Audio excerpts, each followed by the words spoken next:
And we are live, ladies and gentlemen. We are live. Welcome to Benchley Night. Well, the Donald J. Trump and Benchley Night. Oh my goodness, ladies and gentlemen, did you hear the latest news? The Donald J. Trump and Kennedy Center is going to be closed for 2 years. Our dear leader just announced it's going to be closed for 2 years for some renovations. How convenient.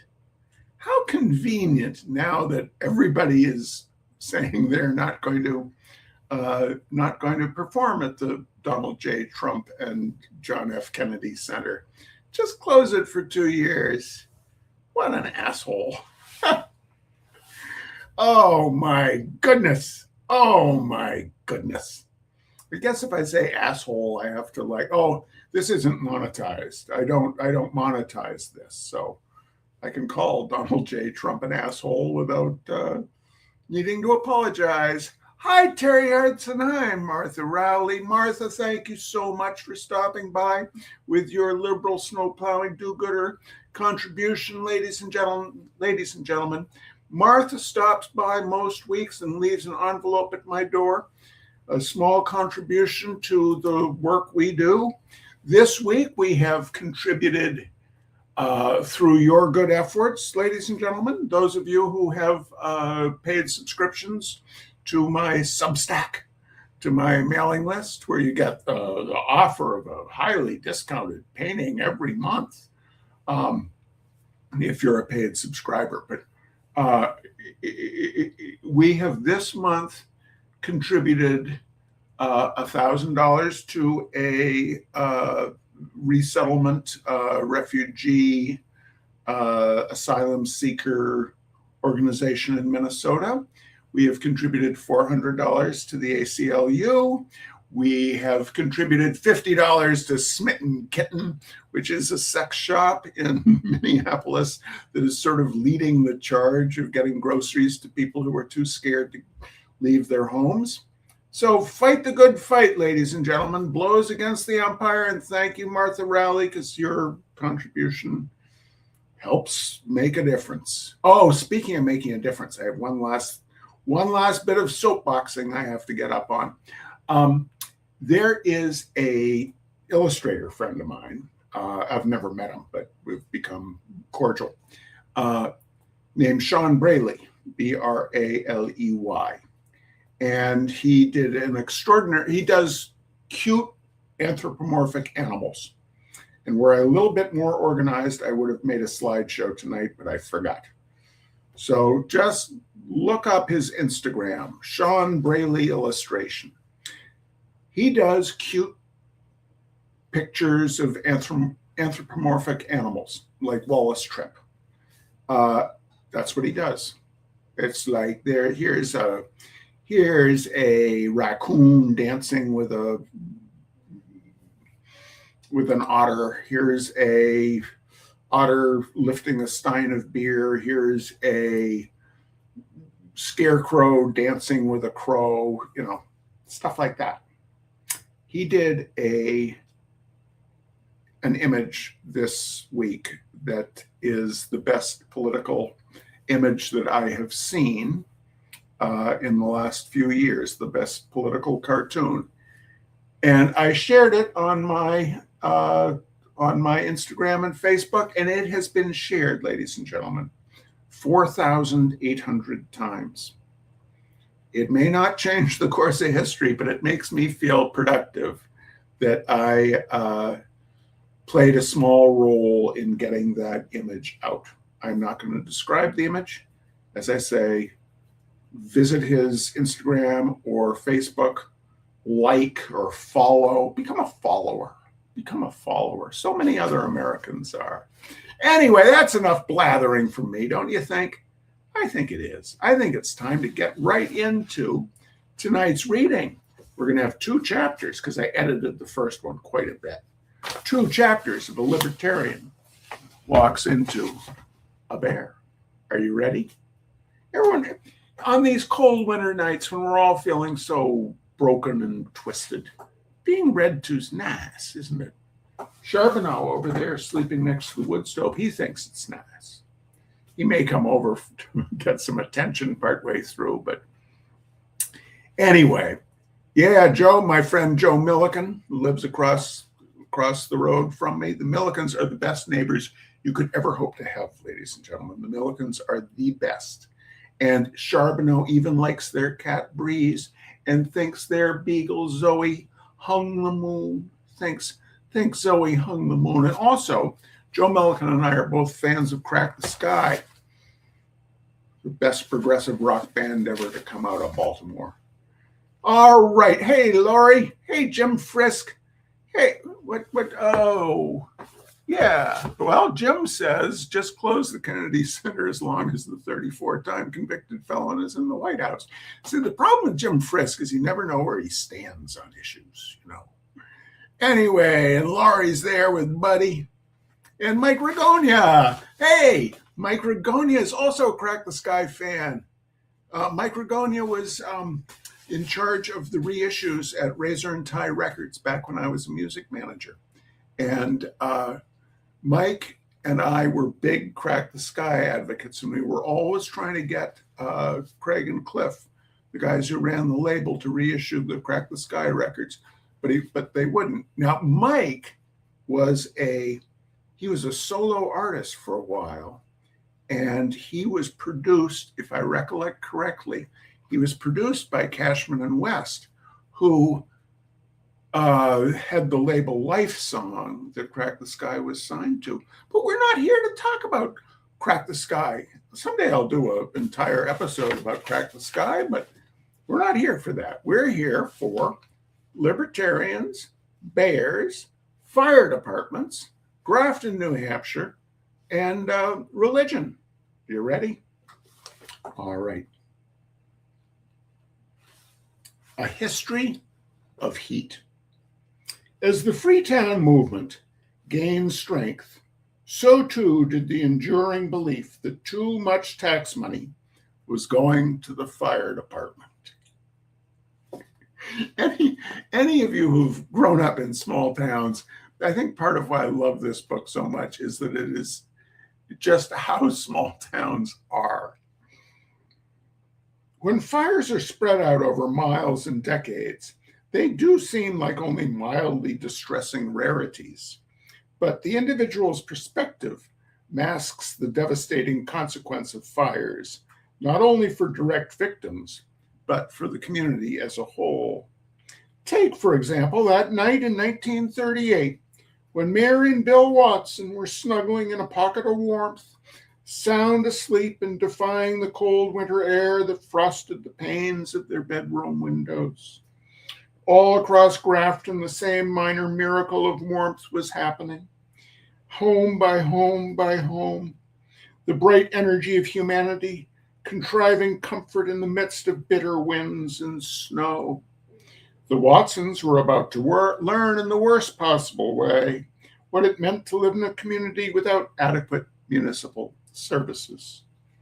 Their house was part of a modest complex of connected buildings that included a barn and an auto repair garage. They purchased it in 1927 when they moved to Grafton from Massachusetts with their children to make a new start. The garage proved a wise investment. By now, even the most ardent horse and buggy enthusiasts had grudgingly admitted that the internal combustion engine was not a fad, and garages were mushrooming up everywhere to take advantage of the virtual explosion of cars on roadways. American optimism was muted in Grafton, which had dealt in its own strange way with financially backbreaking taxes and anatomically backbreaking bears. Still, the Watsons prospered, servicing the cars of farmers and teachers, mill workers and tourists, hoteliers and railroad workers and shopkeepers. At about 2 a.m. on that winter night, something other than the cold reached deep into the Watsons' REM sleep, slowly dragging their consciousness up through increasingly shallow layers of haze. It was a smell, black and sour. One of them came awake and realized what was happening. The back of the barn was on fire. The Watsons were incredibly lucky to catch the fire in its early stages. They had time to rouse their children out of bed and raise an alarm before the flames spread to the garage and to the house. It would only have taken a few minutes for a fire truck to drive from the center of Grafton to the Watsons' garage, but that was of little value to the Watsons, in part because in 1938, Grafton had no fire truck, and also, mostly, because Grafton had no fire department. This was not simply a sign of the times. By 1938, the fire department in Hampton, New Hampshire, had been operating for more than a century. Canaan, remember we learned about last week, Canaan had equipped its first firefighting squad with hooks, ladders, and hoses in 1890. Enfield, Grafton's western neighbor, followed suit in 1892. But Grafton voters had refused to spend the money on firefighting, leaving other communities, literally, to carry Grafton's water. As the Watsons fretted, a truck from Canaan's volunteer fire department sped down Route 4 to arrive mercifully before the fire could spread to the house. Meanwhile, the Watsons' neighbors were, in their best neighborly manner, carrying furniture and other valuables out of the house and into the field should the worst by chance happen. Canaan's fire department had to contend with not only the distance, but also Grafton's infrastructural shortcomings, which included a total lack of fire hydrants. This deficit was addressed by the federally funded Civilian Conservation Corps, which built a series of strategically located firefighting retention ponds, but Grafton neglected their maintenance until natural sediments filled them in, rendering them worthless. Excuse me a second.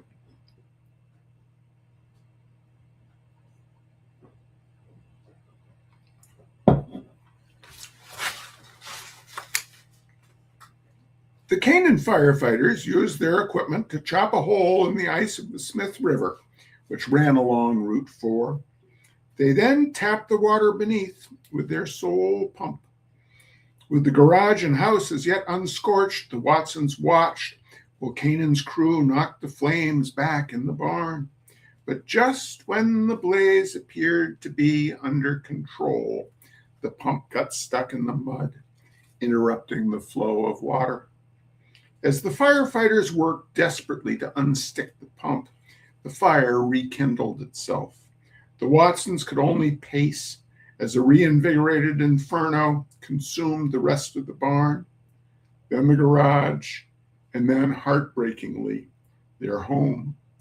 By morning, the business and homestead were reduced to a lone chimney, a pile of blackened stone sticking out against the desolate, snow-covered landscape. It was a gruesome sight, wrote a Watson descendant, adding that by the morning's light, they could also see for the first time that someone, in a decidedly non-neighborly manner, had stolen most of their salvaged household possessions from the field. It was a bad year for both neighborliness and fires. The burning of the Watson buildings was part of a rash of 7 unexplained conflagrations that year, sparking rumors that there were, in addition to thieves, arsonists among the more upright citizens.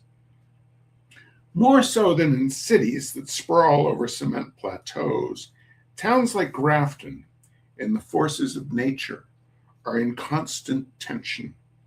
On one side, men and women build fences, dig water trenches, chop grass and trees, leveling their environment to create stability and space. On the other side, nature nibbles away at the edges, slowly but relentlessly rotting wood, cracking foundations with a variety of agents. In Grafton, agents included the sediment that reclaimed the retention ponds, the interloping bears that tore down chicken coops, and most destructive of all, the fires that incinerated everything in their path. It then goes into a description of any number of conflagrations that had occurred in Grafton over the next few years. In 1939, just months after the Watsons lost their home and garage, Grafton's select board finally decided to take action.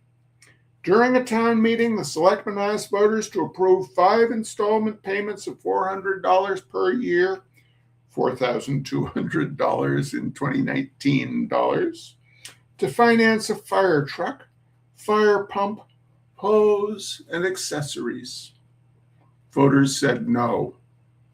6 months later, at about 10 p.m. on an August night, Bungtown suffered another loss. A short circuit in a hay-loaded truck parked in the barn of Martin Farm reduced every stick of lumber on the property to ash. It is possible that had the Wagner garage still been standing, routine truck maintenance would have averted this particular catastrophe. For 10 more years, voters fiddled while houses burned. Though Grafton had nothing in place to address structure fires, the state supported a fire warden program that tried to prevent forest fires by issuing burn permits and educating the people about safe storage of flammable materials. In 1942, a few years after the Watson garage fire, a man named Leo Searman added the role of deputy fire warden to the list of odd jobs: hunter, trapper, potato digger, woodcutter, tanner, mill worker, fence builder, and setter-upper of bowling alley pins, with which he supported himself and his family. Searman's had a stake in the town's future. He was raising 3 young children with his wife Marion, who served as a school board representative, town librarian, and postmaster. His brother was the police chief. These were the people who were trying to keep Grafton glued together. Between 1940 and 1950, roughly 20% of Grafton's homes disappeared to fire. Whenever homes were abandoned, nature crept in. On thousands of acres of untended farm pastures, trees sprung toward the sky, eventually shading the land in semi-permanent, bear-friendly gloom. But when Searmans began advocating for a fire department, he ran up against a 170-year tradition of tax resistance from those who would rather see their neighbors' homes literally go up in smoke than to vote for a tax hike. Searmans and a core group of supporters participated in an intense round of horse trading that finally, in 1949, yielded a deal. The town would spend $1,200 in tax money to buy a pump and some other pieces of firefighting equipment, but little else. Searman and the others would have to fight the fires for free, buy their own fire truck, build their own fire station, and donate the land to set it up on. Searmans and the volunteers eventually did all of this, raising money through charity suppers and talent shows.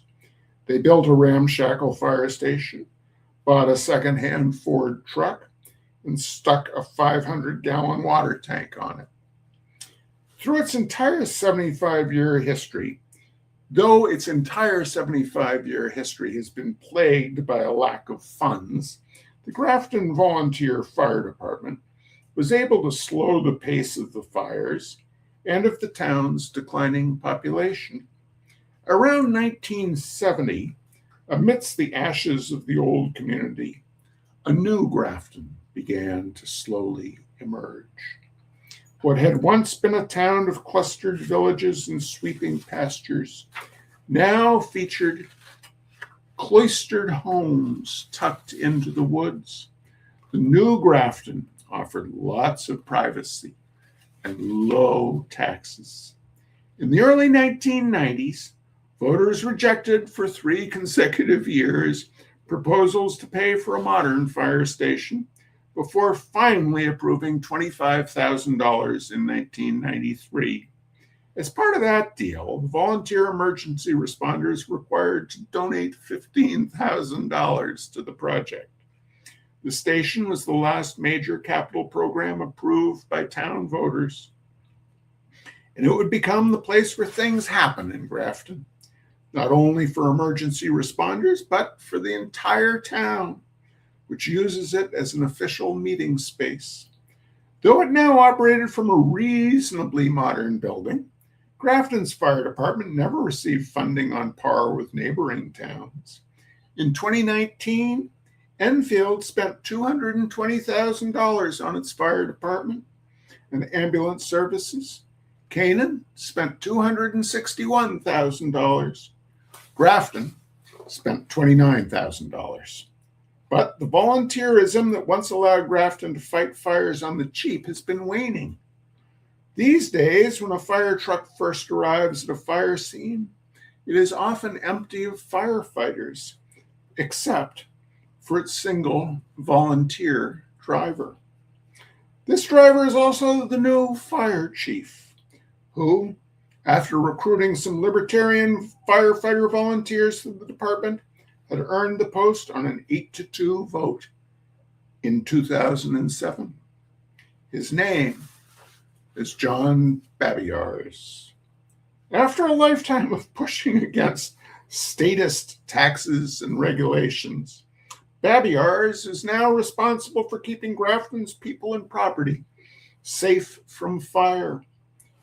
He took the role seriously, working to build and modernize the department. Babiars does not support some safety regulations, like, say, seatbelt laws, but he sees fire safety differently because reckless fire practices threaten innocent victims. And as Grafton's fire-laden history has shown, an out-of-control blaze can be devastating to life and property. Almost every firefighter is keenly aware of the tragedy of death by fire, and Babiars is particularly attuned to its dangers. Fire was sometimes wielded as a weapon by the authoritarian governments that oppressed his parents. Before they escaped to America, his father ran afoul of Soviet communists who would be accused of burning enemies of the state alive. His mother survived a work camp run by the Nazis, who burned to death an unknown number of Jewish people in their genocidal campaign. I think being burned, Babiars said, is one of the most horrible ways to die. All right, it is 8:08. We're going to have the second chapter, ladies and gentlemen. We're going to have the second chapter. Put another log on the fire, the well-controlled fire in your wood stove, not an out-of-control fire in your house. Well, a controlled fire in your, you know what I mean. But pull up that chair, wrap that blanket tighter around you, and settle in for one more chapter. Why not? Why not? The pastor Purplifies. After decades of factory toil, John Cannell found that in the Grafton Center church he'd purchased, he could finally live free. Though he no longer had to punch a time card, he wanted to make the most of his time. And so the newly declared pastor, sexton, and resident of the newly formed Peaceful Assembly Church rolled up his sleeves, spent some of his dwindling cash reserves on a healthy amount of paint and other supplies, and got to work. In a way, that work mirrored the 1904 labors of the Reverend Lewis Banks, who, in a bid to be closer to God, had topped Grafton's pinnacle with a bold reimagining of what a pulpit might be. Though Cannell was not as well-resourced as Banks had been, he followed suit by boldly reimagining the church exterior, displaying a sense of flair that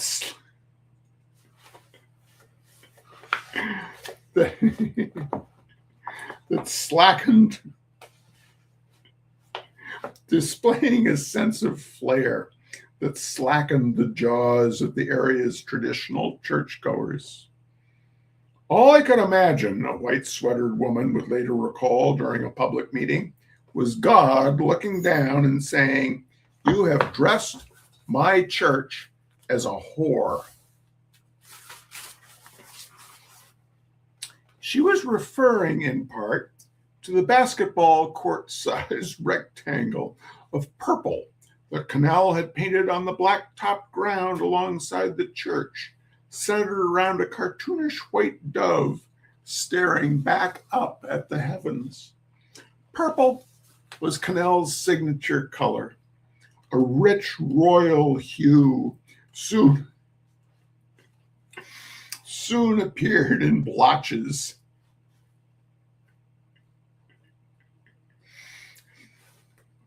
A rich royal hue soon appeared in blotches on the church's quaint white picket fence.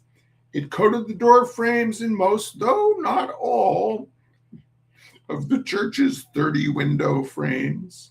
Canal also purpled the church corners, the trim of the overhangs, the architectural tiers that supported the beautiful old steeple. Though purple was his favorite, Canal liked other colors too. The white dove in the purple patch was soon joined by a bright red heart rimmed in yellow on a bold green background. A kaleidoscope of ever-changing chalk art further enlivened the view from Route 4, as did the picket fence, which, in addition to the purple, also hinted at Canal's softer side with Easter pastel tones of pink, yellow, and blue. Canal followed up by populating the churchyard with a hodgepodge of sculptures made of found materials, a thick framed mirror and a thigh-high metal lion sat on a small stack of wooden pallets beneath a pyramid of hollow aluminum poles. Wooden obelisks painted white memorialized those who had died at the hands of government abuse. Slabs of rocks and concrete were piled and decorated with sacred Zen Buddhist Enso symbols. There were assorted wind chimes, man-sized crucifix, a repurposed traffic sign, a dozen banner-bearing flagpoles of varying heights, and homemade benches where one could sit and contemplate the cacophonous glory all around. The overall effect was that the once stately property now looked as if someone had sourced the inventory for a yard sale by throwing random roadside attractions into a blender. A little of Illinois' green Gemini giant here, a bit of the blue whale of Catoosa, Oklahoma there, all topped off with a healthy dash of the graffitied cars that make up the Cadillac Ranch in Amarillo, Texas. Those three are all Route 66 references, ladies and gentlemen, and I am proud to say that Ms. Martha Rowley was part of that trip that we did, the Tin Can Caravan in 2012 with Fred Eaglesmith, Robbie Folks, John Langford, John D. Graham, Mary Gaucher, any number of excellent musicians down along Route 66. And we visited the Gemini Giant in Illinois. We visited the Blue Whale of Catoosa. We visited the Cadillac Ranch. So we know exactly what he is talking about. And they are all excellent. They are all excellent. Surrounded by the free town's forested mountains, breathing its clean air, and living with few restrictions on his daily activities, Canal's exuberant personality really shone. He wanted to advance the cause of freedom in a new way, one that might succeed where more traditional political agitating had failed. If we could win on intellectual arguments alone, we would have won a long time ago, he once told a group of libertarians. We need to reach people's hearts. And so, Canal cast himself as a happy warrior, a peaceful rebel who came to Grafton to teach others about the synergy of freedom and devotional enlightenment. He preached spirituality to those inside the libertarian movement and politics to those outside of it. On Sundays, Cannell held lightly attended church services inside the building where the ancient wooden pews, which once provided the view to thousands of flower-festooned funerals, weddings, and harvest suppers, were now complemented by a hodgepodge of mismatched couches and chairs lining the walls. Untrained as a preacher, but animated by a preacher's enthusiasm for evangelism, Cannell held forth on a variety of subjects around town. For example, people who carted their garbage to the town transfer station might find Brother John holding a sign and advising them as to the disadvantages of proposed changes to the jury system. Some people felt harangued by Cannell or even intimidated. On the spectrum of human communication, his personal speaking style often hovered within the narrow range between somewhat shouty and very shouty. But in the state's libertarian community, he was a well-loved fixture. He was passionate about, well, sometimes I think too passionate about his spirituality, says John Babiars. You think he's angry at you, but it isn't. It's just the way his voice worked. He would seem mad, but he really wasn't. He had issues to overcome, but he was a kind soul. As if speechifying was ineffective at converting public opinion, Cannell, a lifelong lover of music, was also always looking for an opportunity to unsling his guitar and belt out a song. He wrote folksy anthems to commemorate his love of New Hampshire, his disdain for Congress, his admiration for incarcerated libertarians, and above all, freedom. They're searching Grandma at the airport and our children in the schools. They've got cameras and roadblocks on the street, he would sing lustily. They've got their own no-knock warrants, and they're kicking in your doors. Sure looks like a police state to me. Very timely, John Cannell, very timely. Cannell was not the type to simply bemoan problems.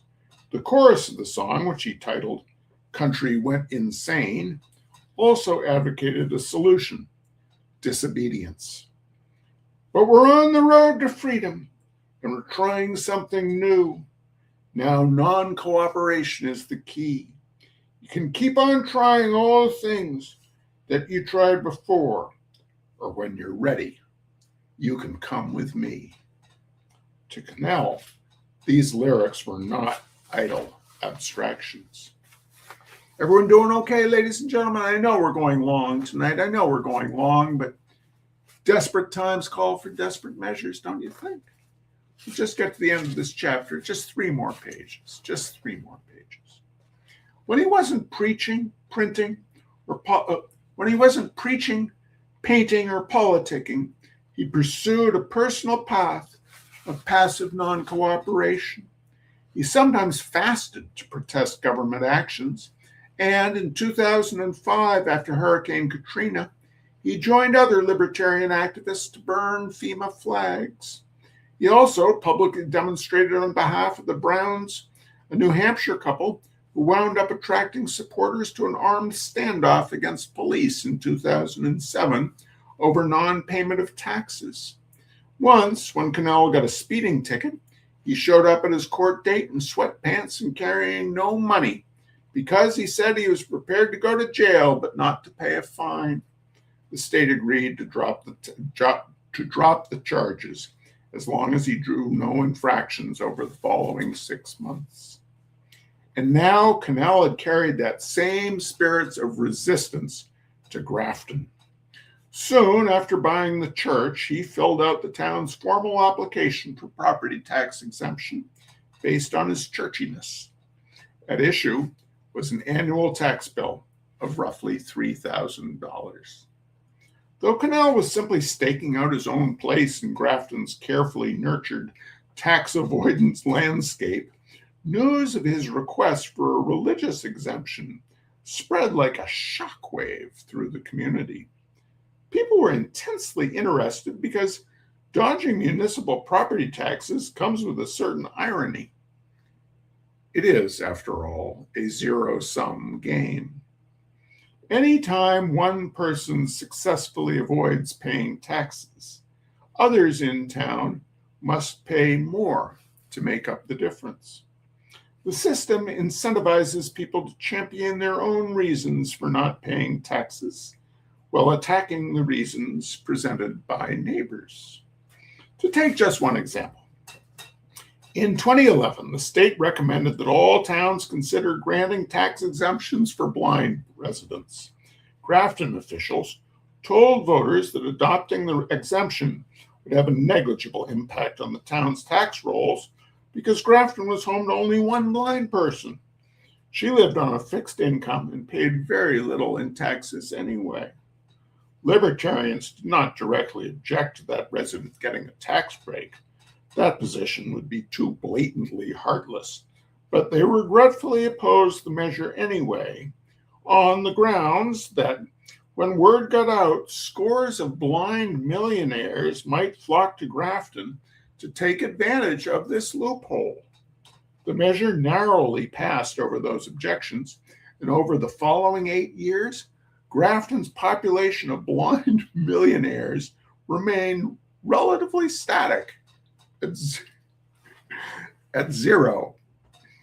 In Cannell's case, despite the Sunday services and the addition of a small food pantry for those in need, located just outside his bedroom in the church, most people in town did not consider the Peaceful Assembly Church a legitimate religious organization, partly because it wasn't affiliated with the nationally recognized church, partly because Cannell had no degree in religious education, and mostly because it seemed more political than spiritual, given Cannell's personal brand of activism.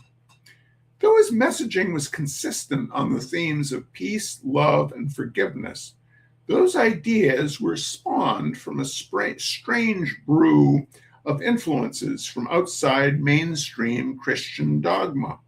He lined the walls of the stairs that led to the second-floor sanctuary with copies of Henry David Thoreau's essay on civil disobedience and an autobiography of Mahatma Gandhi. He put up posters, including a reproduction of Michelangelo's creation of Adam and a solicitation for donations to a libertarian school choice education fund. Though most felt that a tax exemption for Cannell would be against their own financial interests, a healthy minority of more creative thinkers agreed, in a suspicious display of Christian generosity, that John Cannell was a church. In fact, they argued, there could be other, heretofore undiscovered churches, hidden among Grafton's sprawling groves of hallowed hemlocks, white birches, maples, and white ash.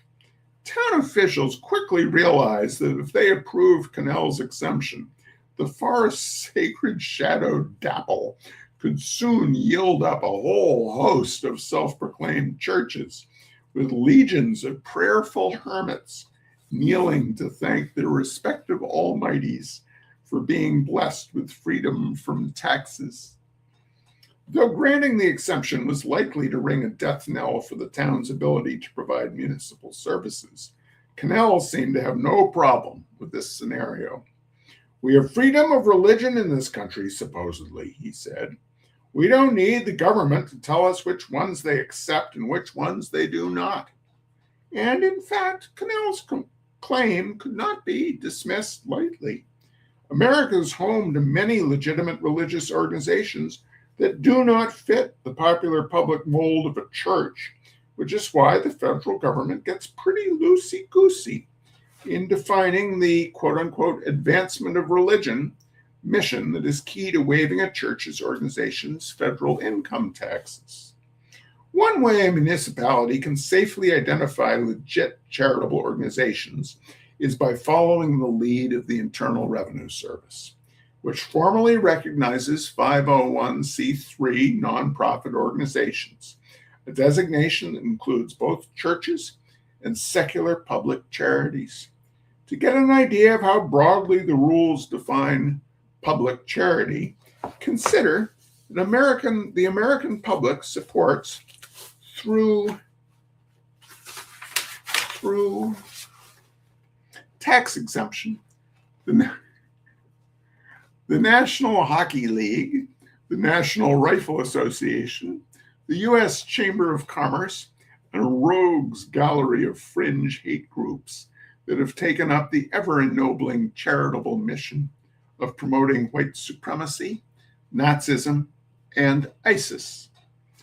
The town told Cannell that if the IRS recognized the Peaceful Assembly Church as a public charity, it would give the town grounds to approve his tax exemption application without opening the floodgates of a tsunami of frivolous claims.